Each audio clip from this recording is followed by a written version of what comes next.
The end of 2021 is coming closer, and a lot of you start to become nervous about the usual year-end finance activities, like getting rid of some stocks with losses to reduce the amount of taxes you have to pay, or maxing out your retirement accounts, your IRAs, 401ks or Roth 401ks to improve your current or future tax bill.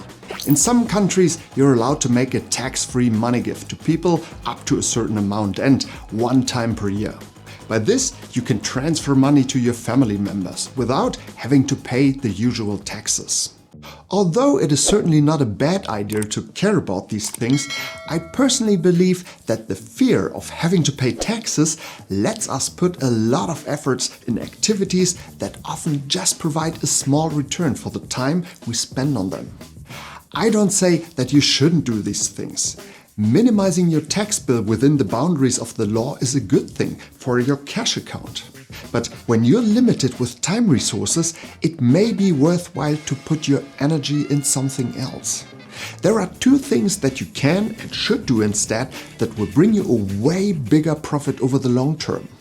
Number one, use some of the free time you'll have during the holidays to search for a wonderful business that you want to invest in as soon as it is for sale. Don't try to find several businesses. Set a goal that is achievable. Just target to dig out one company, the best business you ever found. Even one great investment can already contribute massively to your future fortune. Number two, make a plan for 2022 how to save more money. Set a goal that is only achievable when you really have to stretch. Cut more money of your income every month. Reduce your spending, and when you have your plan, write down the total number you want to save next year and visualize it somewhere in your home so that you're reminded of it every day. It can take time until a business is available for a discount, sometimes even several years. But when the day is coming and the wonderful business you found sells below your margin of safety price, you will have the money available to invest.